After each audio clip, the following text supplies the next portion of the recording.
This week has seen an astonishing turn of events. On Sunday last week, the Prime Minister launched her election campaign at the Auckland Town Hall with a policy-free speech. She declared that she was essentially going to use the election campaign as a referendum on her response to the Chinese plague. She was banking on the high polling to continue, that there would be continued positive international media coverage of her obvious brilliance at standing alone in the world and beating the plague. On Monday, she announced we had passed 100 days with no community spread. And on Tuesday, it all came crashing down, as she had to announce that she was locking a third of the population down because we now had community transmission in Auckland. Think about that for a minute. We were told we were still virus-free on Monday, and by Tuesday, because 4 people tested positive, we now had to lock down a third of the population. By Saturday, in just 5 days, the number of active infections has reached 69 people. This can only be because of failure at the border, because if it isn't, it means that we actually hadn't eliminated the virus like she claimed, and the folly of only testing symptomatic people is exposed. The Prime Minister wanted an election fought on her response to the Chinese plague, and now she's got it. And she's drowning in failure, which is why poor old hapless Chris Hipkins is fronting all the failure. There's no way Labour are going to let their COVID queen deliver bad news, and so we're now lurching towards an election where only the government is allowed to campaign, which is what they do every day with the 1 p.m. briefings. The election must be delayed, but Labour won't want that because every day that goes by records more failure, and then the subsidised chickens are going to come home to roost. Labour are gambling with our democracy, but I think they've underestimated the palpable anger on the streets. We did our part and complied with their illegal lockdowns, but it turns out the government hasn't been doing their part. I'm Cam Slater, and this is Insight Politics. In answer to the question from Jack Tame yesterday morning on Q&A, will we have more outbreaks, Chris Hipkins said, one of the things that's puzzling about this is that we still don't know how this one, emerged. It doesn't appear to have any link to the border. Have a listen. Will we have more outbreaks, do you think? Look, it's a virus. You can never say never. Obviously, we're doing everything we can to contain this one and everything we can to stop there being further outbreaks. One of the things that's puzzling about this is we still don't know how this one emerged. It doesn't appear to have any link to the border or to any of the areas where we would expect there to be heightened risk. So it is still a puzzle. This paints quite a dilemma for the government now, doesn't it? How else did it get here if not through the border? Have we our own homegrown virus? Well, of course not. His answer should have been, we don't know who brought it in, and possibly it has been in the community since the first outbreak. At least that would have been honest. Instead, we're getting nothing but weasel words and obfuscation as they seek to diminish from their abject failure at the border. We're now told the strain is something called B.1.1.1, and that it hasn't previously been seen at the border or MIQ facilities. But how can they say that when we know that some 2,159 people were let through the border without testing for the virus on supposedly compassionate grounds? And when they followed up after public outcry, some 71 refused to be tested and 142 weren't tested due to different reasons, such as being a child, part of a repositioning crew, or they were currently overseas. The government has had failure after failure at the border, and still they want us to trust them. Chris Hipkins is begging us to comply with their lockdown, imploring us to do our part. And the key thing is, if we do this well, then we can get in and out of lockdown very quickly. And that's the goal here. We want to be out of lockdown as fast as we can, which is why one of the messages is to New Zealanders is, please do your part here. Everyone's livelihoods rest on us getting this right and getting out of lockdown as quickly as we can. Do your part? Why do we have to do our part? The government didn't and hasn't done their part, and they have the cheek to tell us to do our part? We did. It was you guys who failed us. If what Hipkins says is true and this virus hasn't passed through the border, then their claims of being virus-free for 102 days are dead in the water. Worse, it shows the intellectual folly of only testing symptomatic people. That can only be for test kit rationing purposes. Why hasn't there been wider testing when the evidence shows that 80% of people are asymptomatic? If it hasn't shown up in MIQ facilities, then it has to have been here already. There are no other options. But we can't really trust the government, can we? They lied about the legality of the lockdown. They lied about PPE supply. They lied about testing at the border. They lied about a school having a pupil infected. They lied about a noodle outlet having been contacted by the Ministry of Health.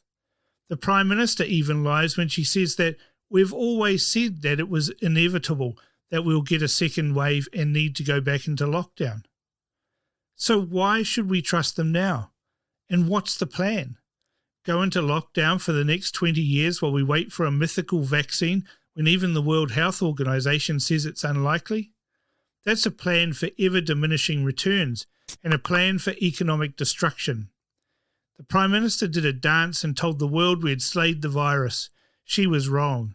She wants an election on their response to the Chinese plague? Well, I say bring it. Which is what Alan Jones was saying earlier in the week. Well, look, before we go any further, let me just say this. I must be living on a different planet. Everywhere I go, and I mean everywhere, the constant refrain I get is that people are sick and tired of dictatorial politicians promoting a climate of fear and alarmism over coronavirus, but they never cite the figures, which prove they're either ignorant or duplicitous. You can't have it both ways. They either can't read or they can't tell the truth. Today, Daniel Andrews seems unhappy with the decline in numbers, so he's ordered more testing in regional areas where there are no COVID cases. You get it? Looking for new numbers. Gladys Berejiklian is the high priestess of alarmism, and I know for a fact large numbers of her party and her cabinet, that is on the rare occasions they meet, are fed up with this stuff. Now, I've got these figures here. Where are they? In front of me. World Health figures, and they're clear. They're clear. I card it with me. Somewhere here I've got them. And I card it with me wherever I go. There we are. World Health figures. And it tells us they're there. 6.3 million infected patients. The serious or critical around the world, front page, 64,000. The rest, 99%, unless these dumb politicians don't understand numbers, the rest are mild. In Australia, it's cost us $360 billion so far for 361 million deaths. For 361 deaths. $1 billion per life. And in all of Australia, 25 million people, 51 are critical, 43 of them in Victoria, 8 in the rest of Australia. Critical. 8. 634 in hospital in Australia. 619 in Victoria. 15 in the rest of Australia. 15, and this is a pandemic? Is there a politician with the spine to tell Australia the truth? And here they are contemplating lockdowns. More threats from Gladys Berejiklian, bars and cafes. Haven't we crushed business enough? Lockdowns. Well, if lockdowns worked, why is there a problem in Victoria? The Lancet Medical Journal, let me repeat, is an independent international medical journal dating back to 1823. A world leader in the publication of papers that have made a crucial contribution to science and human health. The Lancet recently argued, and I quote, "In our analysis, full lockdowns and widespread COVID testing were not associated with reductions in the number of critical cases and overall mortality." This is political vandalism. The global death toll from coronavirus is around 750,000. It's not even the 20th deadly killer in the world. In 6 months, the death toll in Australia is 361. But the average daily death toll in this country, daily, every day, 432. Yet Melbourne is effectively under martial law, masquerading as medical law. This is public policy insanity. And mark my words, coronaphobia will kill more than the coronavirus. And on the lockdowns, let me tell you this. No lockdowns in Sweden, population 10 million, deaths 5,600. New York City, massive lockdowns, population 8 million, deaths 32,000 with 2 million fewer people than Sweden. New Jersey, population 9 million, 1 million fewer than Sweden, deaths 16,000, 3 times as many as Sweden. Massachusetts, population 6.9 million, 3 million fewer than Sweden. Coronavirus deaths, 8,300, 1.5 times that of Sweden. Yet here in Australia, we've smashed the economy, destroyed the livelihoods of good people. And what have we got to show for it? Nothing, except alarmist and hysterical politicians who seem incapable of researching for themselves and calmly presenting the electorate with the facts. Which prompts the question, are they seduced by polls? Now they're talking about coronavirus elections. Well, bring it on. There are some of us who won't tire of reminding the electorate of the catastrophe these politicians have created. The voiceless need a voice. Of course, it's from an Australian perspective, but he's not wrong. This has turned from a pandemic into a panicdemic.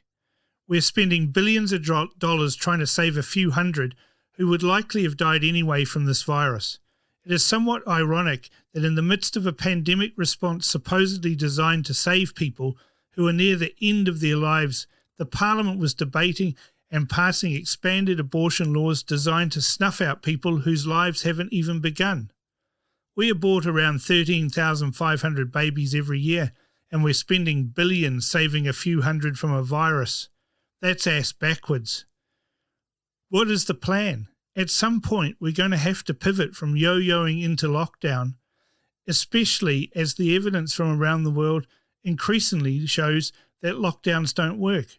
We have to eventually drop the drawbridge on our moat, and what are we going to do then? The comment of the week is from the indomitable George, who says, "As is the desire of our socialist government, I have a similar urge to rewrite history, but the difference is my observation will correct history with evidence." On April the 3rd, 2020, the News Hub headline said, "Health boss stands by COVID-19 border measures as national blasts, not a good enough response." 4 months later, we find out 60% of those employed at the border control have not been tested. On April the 7th, 2020, a News Hub headline said, "Ministry of Health boss confirms stronger border measures under active consideration to combat COVID-19. 4 months later, we find out 60% of those employed at border control have not been tested. On April 28, 2020, a New Zealand Herald headline exclaimed that Ardern told Parliament that New Zealand did not want to be in the position of other countries facing a second wave of the virus and having to move back into lockdown. We're doing it once and we're doing it right." 4 months later, Ardern advises that a second wave was inevitable. So what happened to doing it once and doing it right? These are just a few of the contradictory and misleading statements by those responsible which George discovered in minutes. The last 4 months of activity by those responsible are littered with contradictions. The Epidemic Response Committee notes, chaired by Simon Bridges, now make fascinating reading. Bridges was all over it, and much further ahead of the game than those who had responsibility. It's about time National revisited this time in history. They had the strategy and the concerns at their fingertips. They had exposed the many failings of the Labour-led intervention. It's an I told you so moment and must be included in the election debates to come. Unfortunately, the Prime Minister is prevaricating on extending the election date out, which would enable us to have a new Epidemic Response Committee to hold ministers to account.